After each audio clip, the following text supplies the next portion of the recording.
Assalamualaikum warahmatullahi wabarakatuh. Alhamdulillah, pagi ini saya akan bertugas ke Tokyo, Narita, insya-Allah. Dan alang-alang sudah pun sampai awal di KLIA ini. Ingin saya berkongsi sedikit, sembang-sembang sedikit tentang apa yang rancak dibincang sekarang ini. Yang ini tentang boikot produk-produk restoran-restoran yang ada kaitan dengan negara yang sedang menyerang dan menzalimi umat Islam sekarang ini. Tuan-tuan dan puan-puan yang dirahmati Allah, saya mulakan dengan beberapa perkara yang kita sepakati. Pertama sekali, kita memang mengutuk negara yang menzalimi saudara-saudara Muslim kita. Bahkan kita mengutuk mana-mana negara, mana-mana kumpulan yang menzalimi sesiapa yang lain, tak kisah agama mana sekalipun. Dan apabila adanya negara yang menjajah negara umat Islam, kemudian menghalau umat Islam, kemudian menindas, menzalimi mereka, sudah tentu kita mengutuknya lagi. Ini sesuatu yang kita sepakati bersama. Itu yang pertama. Yang kedua, senjata yang paling power yang kita ada sebagai seorang Muslim, sebagai seorang mukmin, ialah berdoa kepada Allah agar Allah menghapuskan negara tersebut dan membantu serta menyelamatkan umat Islam kita. Jangan kita rancak berbincang tentang boikot, tentang itu, tentang ini, tetapi berdoa jarang-jarang. Okay? Kalau berdoa itu yang dianjurkan, ya sunnah memang kunut nazilah. Saya pun ada membuat video khas tentang kunut nazilah. Namun kalau kita tidak tahu untuk membaca doa kunut nazilah, boleh saja menyusun lafaz dan menyusun doa dalam lafaz yang kita sendiri faham, kita sendiri yakini, dan boleh saja berdoa ketika sujud, ketika tasyahud akhir sebelum memberi salam, selepas solat dan bila-bila masa. Jangan kita, macam saya kata tadi, jangan kita hanya rancak berbincang tentang boikot tak boikot, tetapi pada waktu yang sama tidak pula kita berdoa. Tuan-tuan dan puan-puan, kita kena ingat ya, Allah SWT menguji saudara-saudara kita di Palestin dengan ujian yang hebat sekarang ini. Namun bersama dengan itu, Allah juga menguji kita. Apakah yang kita lakukan? Bagi yang ada kelapangan, boleh memberi sumbangan. Tetapi kalau kita sendiri kekurangan, sebab kita di sini pun ekonomi mencabar, harga beras pun semakin mahal, paling-paling kurang yang kita boleh lakukan ialah berdoa dan berterusan berdoa agar Allah menghapuskan negara tersebut dan membantu serta menyelamatkan umat Islam kita yang ditindas. Perkara ketiga yang kita sama-sama sepakati ialah jika sesuatu produk itu, jika sesuatu restoran itu memang berasal daripada negara tersebut, apabila kita membeli, memang keseluruhan keuntungan dihantar balik ke negara tersebut, kita akan memboikot produk tersebut ataupun restoran tersebut. Okay? Ini jika ia memang daripada negara tu, dan apabila kita berjual beli, semua keuntungan dikembalikan balik, dikembalikan ke negara tersebut. Namun yang menjadi cabaran sekarang ini ialah apa yang ada di Malaysia, di mana hanya sebahagian kecil yang dikatakan, yang dilaporkan dihantar ke negara tersebut. Sebahagian kecil tu mungkin kurang daripada 10%, mungkin kurang daripada 5%. Dan yang baki 90% itu, katakanlah 10% itu dikatakan, dilaporkan, dihantar ke negara itu. Baki 90% itu adalah untuk kita di Malaysia, untuk ekonomi kita di Malaysia. Jadi ini yang menjadi pertimbangan, sebab kebanyakan produk, bukan semua, kebanyakan produk yang di Malaysia ini ciri-cirinya begitu. Dikatakan peratusan kecil dihantar ke negara tersebut, tetapi kebanyakan daripadanya adalah untuk ekonomi Malaysia, untuk rakyat Malaysia. Dan ini kita kena lihat dari konteks yang lebih luas, bukan sahaja kepada syarikat tersebut, bukan sahaja kepada para pekerja syarikat tersebut, tetapi syarikat ataupun orang-orang lain yang ada kaitan dengannya. Sebagai contoh, yang sekarang ini yang masyhur menjadi mangsa ditujukan ialah McDonald, kan.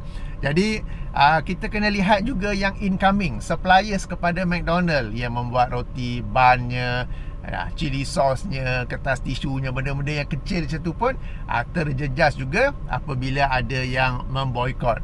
Okay? Kita sebutlah McDonald sebagai satu contoh kajian, ya. Jadi bukan sahaja staff McDonald, bukan sahaja bisnes McDonald, tetapi juga supplier-supplier, those yang incoming kepada McDonald, kan. Kalau potato fries-nya tak silap saya, yang tu memang dari US. Sebab fries dia tu kena yang special, yang boleh panjang, lepas tu menjuntai keluar tu kan. Yang itu tak silap saya memang dari US. Tetapi banyak produk lain, roti ban, daging, ayam, chili sauce, minuman ke apa ke, memang daripada Malaysia. Jadi ini supplier. Kemudian yang outgoing. Yang outgoing ni kebanyakannya ialah rider-rider yang menghantar makanan. Baik rider McDonald's sendiri ke, Food Panda ke dan sebagainya, mereka juga terjejas.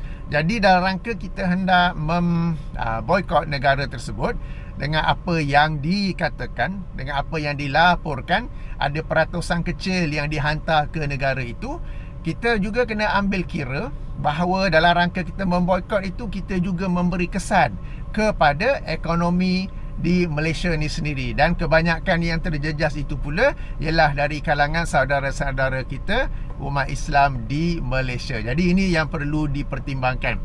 Dalam perkara ini saya mengajak diri saya, tuan-tuan dan puan-puan yang dirahmati Allah sekalian, untuk mempertimbangkannya dengan akal yang sihat, bukan dengan emosi. Sebab kadang memang kita beremosi kerana mengenangkan apa yang berlaku kepada saudara-saudara kita, penindasan, kezaliman, pembunuhan yang berlaku, dan kita rasa begitu tidak terdaya. We feel so helpless, we don't know what to do.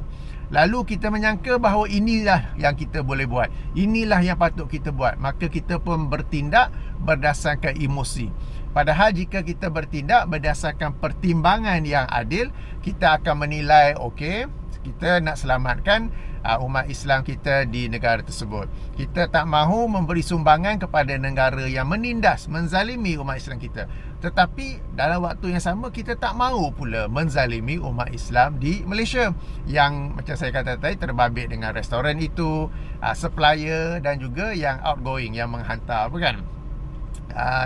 Dalam rangka saya juga mengikuti perbincangan, ada yang berkata tak mengapa benda ni, sebab mereka boleh saja mencari kerja yang lain, rezeki Allah ada di mana-mana. Yang ini kita kata senang bercakap, ya. Betul, rezeki Allah di mana-mana dan kita memang berusaha. Namun it is not as simple as that. Ianya bukanlah semudah seseorang itu dipecat atau berhenti kerja, kemudian boleh saja terus buka gerai dan boleh saja terus mendapat income, pendapatan sebagaimana sebelum ini. Sebab nak buka gerai pun nak cari location, ada location yang sesuai, dah ada gerai lain di sana. Baru nak buka meja dah kena sumpah seranah dengan orang yang dah memang buat bisnes di situ. Kemudian nak kena build up balik, sebab bila kita start bisnes gerai nasi lemak lah katakan, memerlukan antara 6 bulan hingga setahun untuk orang kenal dan mula datang dan untuk mendapat keuntungan daripadanya. Sementara itu, orang yang dipecat atau berhenti kerja itu, mereka sudah ada komitmen, anak-anak yang kena pergi sekolah, hutang yang perlu dibayar dan sebagainya, kan. Jadi dalam tempoh tu macam mana, kan. Jadi bukannya seseorang itu, katakanlah dia bekerja di satu syarikat, pendapatan dia katakanlah RM2,000 sebulan, dia berhenti kerja, buka gerai, terus dapat RM2,000 sebulan juga. Tidak begitu, kan. Jadi dalam rangka kita bercakap, dalam rangka kita memberi cadangan, recommendation, perlu juga berdasarkan fakta, perlu juga berdasarkan pertimbangan yang adil. Macam saya ada baca juga komen yang susu bayi, infant milk tu, kan. Jadi syarikat-syarikat yang buat itu pun dikatakan, dilaporkan turut memberi sumbangan kepada negara yang zalim itu. Maka disarankan untuk terus tukar susu, untuk bagi produk lain ke apa ke. Orang yang ada baby, dia akan tahu baby ni, bayi ni bukannya senang boleh tukar-tukar. Kadang bila tukar dia tak selera, bila tukar dia cirit-birit dan sebagainya, kan. So benda begini bukan boleh dibuat begitu saja. Dan kita bukan boleh explain kepada baby yang setahun ke 2 tahun ke apa yang sedang berlaku, lalu kena tukar produk kerana syarikat ni sekian-sekian, kan. Jadi it is not as simple as that. Okay. Jadi di sini kita memang, sekali lagi, kita memang hendak memberi kesan tekanan ekonomi kepada negara tersebut, tetapi jangan don't do it to the extent that we are putting pressure on our own economy.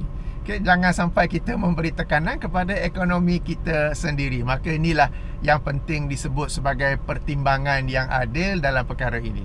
Jadi tentang boykot tak boykot ini, macam saya kata, kalau ada satu syarikat, ada produk yang daripada negara itu dan keseluruhan keuntungan profit from it kembali kepada negara itu, maka memang kita boykot. Atau ada syarikat lain yang tak ada kaitan dengan ekonomi Malaysia, tak ada kaitan pun, yang memberi sumbangan kepada negara tersebut, okey, kita boykot tak mengapa.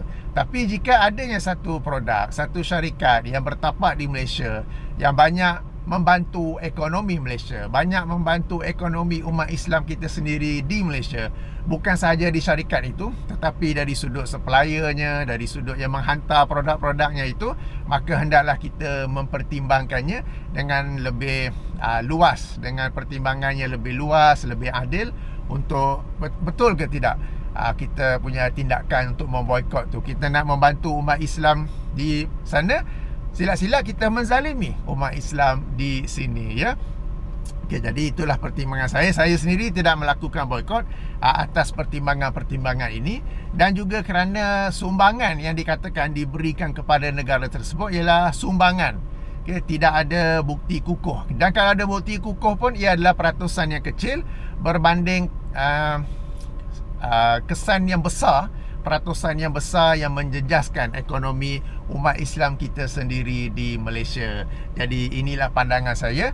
Dalam hal ini saya maklum ada sahabat-sahabat, para penonton yang berbeza pandangan. Mereka kata kena boykot walaupun syarikat itu menghantar hanya 1%, 1% profit kepada negara zalim itu, kita kena boykot.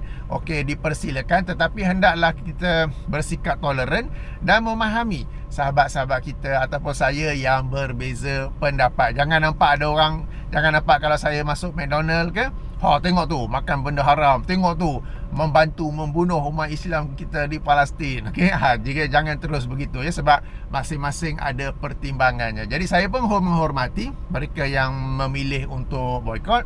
Dan boykot ini untuk barang yang akan beli tau, bukan yang dah beli. Okey, kalau yang dah beli tu tak nak guna, jadi membazir pula. Alright, jadi inilah yang sedikit ingin saya kongsikan di pagi ini sebelum saya pergi bertugas. Baik, moga-moga ada manfaatnya. Saya tutupi dengan subhanakallahumma wa bihamdika asyhadu an la ilaha illa anta astaghfiruka wa atubu ilaika. Assalamualaikum warahmatullahi wabarakatuh.